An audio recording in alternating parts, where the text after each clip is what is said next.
Hi Aries, so this is going to be your general energy check-in, which is the current energy check-in. I'm just going to pull out 3 cards for your reading. We're going to take a look at strictly your current energy and what it's doing and clarify those 3 cards. Let's see what's happening with you. Again, remember the tarot basic rules for the collective reading. Take what resonates, leave what does not, and reverse energies as you see fit. If it doesn't resonate, check your other placements or I'll catch you in the next one. Yes? Show me Aries collective.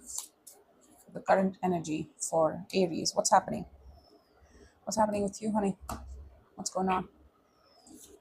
3 cards only. The moon, all right?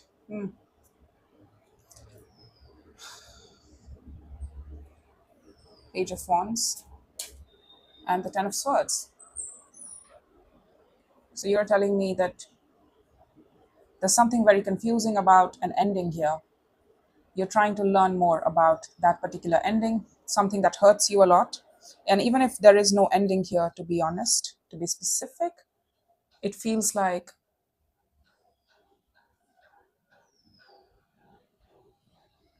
just a second. Mummy, hi Aries, so I am back. You're trying to learn more about something that hurts you a lot, and it's coming from the subconscious here. I don't know why I wanted to shuffle some more. Okay, all right. I'll maybe bring out 2 more cards for you.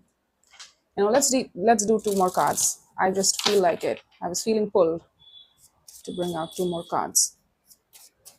Show me 2 more. I might not clarify each one of those, but having said that, let's see. Chariot, all right, and the 7 of Wands. Yep, it's with regards to your heart space and the direction it's moving. You know, the direction that you might have been moving towards is proving to be very defensive, proving to be with a lot of obstacles, coming up with a lot of pain, you know, causing you a lot of pain as well. The High Priestess is at the bottom of the deck, the 3 of Swords. Yep, you're feeling heartbroken, you're feeling hurt, you're feeling rejected in a certain situation, and your intuition is telling you, like, I don't know why I wanted to call you Libra, but Aries, hey, you gotta watch it. What's happening with you? What is happening with you? You're feeling hurt, honey. All right. Let's see the moon here. Show me the moon. What is the moon? I'm very curious about that. Show me the moon. Let's see the moon for Aries.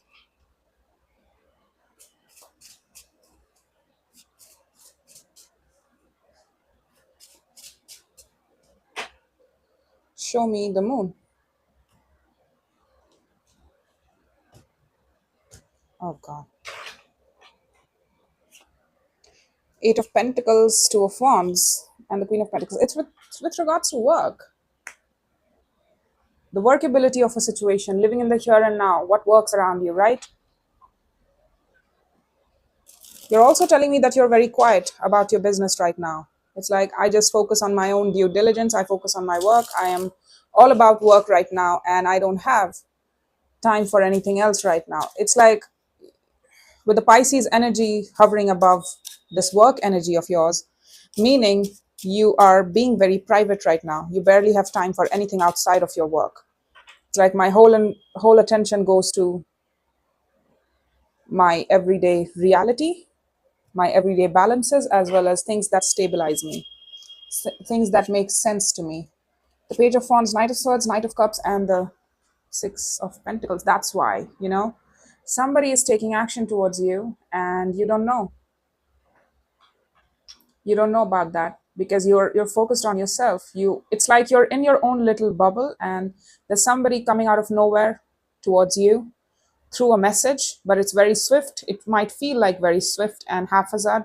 Yeah, the devil is at the bottom of the deck. Somebody has been thinking about, obsessing about what to do, how to approach you. You feel like you're doing your own thing and you're being good at it, whatever you do. And it's like they've been obsessing about what to do, what to do with you, how to approach you, how to balance up with you. Do I want to balance up with you? It's kind of like that. It has an edge attached to it. It's very fresh energy for Aries that I'm looking at. You're minding your own P's and Q's, honey. You're living in your own little world. You're not bothered by anything else right now.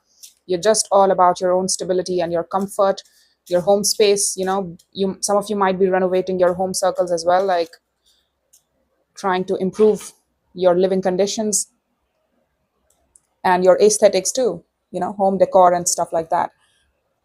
And there is this person that would like to balance up with you. I feel like you are balancing up with them as well, or they're hoping so.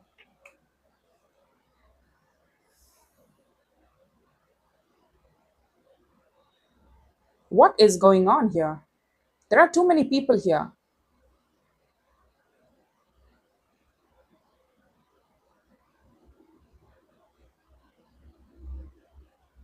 The Ten of Swords, King of Swords, Hanged Man, and the Four of Pentacles. All right.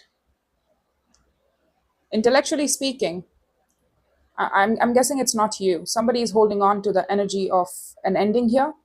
They've been trying to learn about it. They haven't let go of this ending. They haven't let go of some sort of pain here. They're still hurting over what happened between you and them. Is it with regards to you? Yes. I feel like you went into hiding after some sort of breakage happened between you and this person, and you've been doing your own thing ever since, you know? While this person is like, I'm holding on to the memories of the old ending. It caused me a lot of pain. It caused me a lot of hurt. I've been trying to go into that active hangman mode, but it's not working because it's like, I'm not trying to necessarily learn about it because it's passive hangman that I'm seeing here. With the Four of Pentacles, it's like I'm trying to avoid and withhold, trying to learn about ending here, about what happened between us. How did I contribute to it? How did they contribute to it? Right? Learning about doing things differently this time around, especially looking at things from your perspective, because at the end of the day, hangman represents looking things from a different perspective, which means a lot of people, all of us have this quality that, we look at things from our own perspective, right? As how I want to see it. This is what happened and this is how I see it, right? So that's the ultimate truth. But the hangman proposes that you need to sometimes look at things from a different person's perspective as well, because your idea of what truth is your perception of reality. That does not necessarily mean that it is other people's reality. That comes boils down to the point of, multiple truths exist at one point in times, which means your truth might not coincide with the other person's truth. So there's this person here. I feel like it's not you, because let me tell you why. You have a very earthy sort of imprint and watery imprint to you, and this person has shown me a lot of fiery as well as airy sort of imprint, energetic imprint towards them, which means they're approaching you quite swiftly, but they haven't changed their ways. They're still withholding. And hangman can also represent sacrifice, right? Stop doing something. So sacrifice includes the Four of Pentacles, which is withholding. Somebody has a pattern of withholding things, of not contributing enough, of giving just as much is needed of them in order to keep this balance going between you two.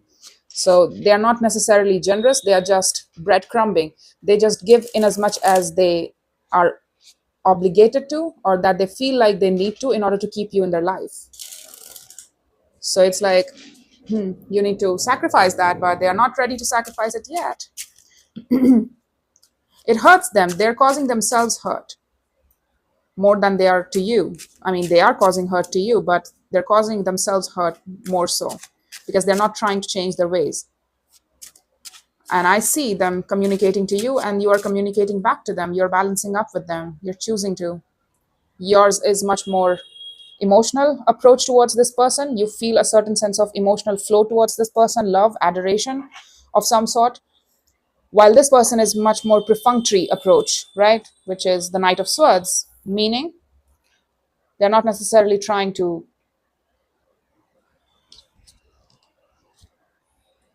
approach you with a heart space. Five of Wands, Ten of Pentacles, Seven of Swords. Yeah, you have your doubts about them being a part of your life, about you being a part of their life. You're like, I don't know, man. I feel a fight within my heart space. I can't get comfortable around this person. I can't get comfortable with the fact that this person would lead to being a more prominent figure in my life, would lead to being a more solid person in my life, a solid relationship I can look up to or I can depend on. I have my doubts about that.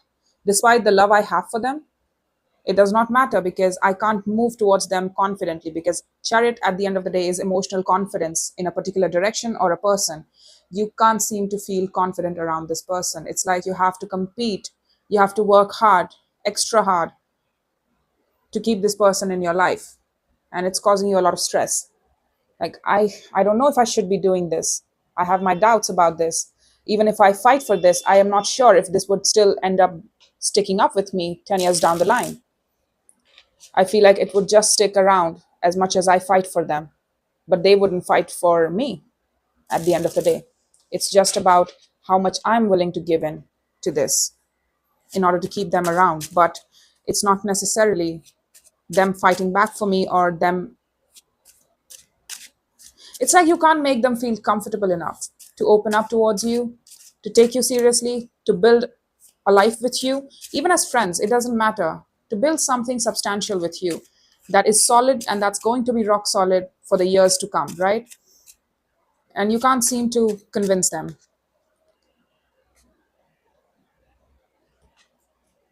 7 might be an important number here of reference.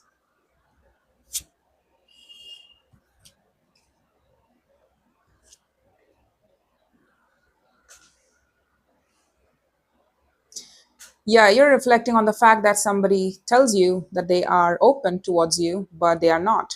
And you're through experience, because Hermit represents experience, right? They have walked the path of life. That's you at the bottom of the deck, Queen of Wands, being as fiery as you ever are, right? And you also, PS, have a huge heart attached to you that hasn't changed with time, you know? But here you're saying to me that, through experience with this person, having known them a long time, having known them through their ways about how they approach me and what they're about, how they behave around me, and things like that, learning through experience between them and I and our equation with time, I've come to realize that this person doesn't see it, how they block this connection from being more solid, how they block themselves and keep themselves small and withhold in order to keep themselves from investing much more than they absolutely have to in this connection with you. They don't want to invest any more than they absolutely have to. And that's a problem, right? That's a problem. Despite your feelings for them, despite the feelings you got from them. And I feel like part of your feelings come from the fact that they pursued you. They were never actually planning to give equal in return, but they would like your love for free, right? Or with minimal investment. And I feel like in the near future, I see you recognizing the pattern here of trying to heal with this person when they don't want to heal. It's like they're coming back, like, I've learned, I have taken some time out, and here's what I think. Here are some words throwing at you, right? Without any consideration, without any insight, so to speak. Just words, saying what I need to say in order to keep this thing going, saying what I need to say in order to balance up with you, right? But when it comes to doing the actual work of understanding how they blocked this connection from happening, how they blocked the progression of this connection, they don't seem to be any wiser for wear. And you are realizing it, that they will always block this connection probably. And what am I waiting for? How long am I supposed to wait? Because a lot of time has passed. Hermit has walked the path of life, honey. So which means you've done this with this person for a long time in order to understand that this song and dance is not going to change anytime soon. That's why you have your doubts. You don't trust them. There are too many blank spaces in between you and them about their whereabouts, what they associate with, who they associate with, what are they doing, who are they as a person, on the inside, what are they like? You don't know them for some reason. And you feel like the situation is going to end and it's going to be on you to end the situation, right? The Knight of Swords again. Yep, it's very perfunctory. Their approach is very perfunctory. It's like, here are some words. I took some time out. I gave you the time you needed to maybe just get your head off. When you have calmed down, It's kind of like that. And now I'm ready to speak. I told you it's them. I told you it's them. They're still they're still in and out. They're still going to be very inexpressive, and they're still going to be very inconsistent with their energy. The Seven of Wands again. The Eight of Swords, Temperance, and the World. You feel like you doubt that the healing will take place between you and them ever. It's like I can heal on my own, but I don't know if I can heal with this person, because for healing to happen between two people, both people have to be actively participating in it, and both have to be doing the work in order to balance the equation, right? But somebody here does not want to do the balance with you. They don't want to. They're keeping a lot of secrets about what they invest into and why, where are they going. They keep a lot of secrets. It's like you don't know enough about this person. Even if they tell you, you don't believe it, you don't trust it. It still makes you question this person. Death, Three of Pentacles, and the Two of Wands. That's you. I told you, that's you. And I feel like you're getting to that point of understanding that maybe it's on you to end the situation, because you are telling me you live in the here and now. What can I work with in the here and now? How does this fit into my life? I'm all about stability. I don't look any further, any beyond my stability right now. So any connection that wants to add to me, any connections that want to be in my life have to serve a purpose, have to add a value. And this person is not adding value. Rather, they are taking more from you. You love this person. You told me. You don't. The fact is that, you're not showing me any sort of disappointment towards them or hurt. It's mostly anger, frustration with this person, a lot of resistance and friction that you might be facing with them, and mistrust. So maybe you're way past that point of, being hurt by this. You're just like, you know what? It doesn't matter. You're still not going to change your ways. You still haven't changed much. And whatever friendship this was, you are seeing that the situation has to end, because somebody is always going to remain inconsistent. And even if they're offering a friendship to you, a loose friendship, they're still not going to show up as a friend of yours. You still can't depend on them as a friend. They're not even good as a friend, which means they're just here to take, right? There are certain friends that call themselves friends, but they're not necessarily your friends. And you know what I'm talking about, right? We all have those kind of connections. So it's better to understand the difference between a real friend and a friend who wants benefits from you, but not necessarily want to give anything back in return. So that's all I have for you, Aries. I hope this helped, and take care.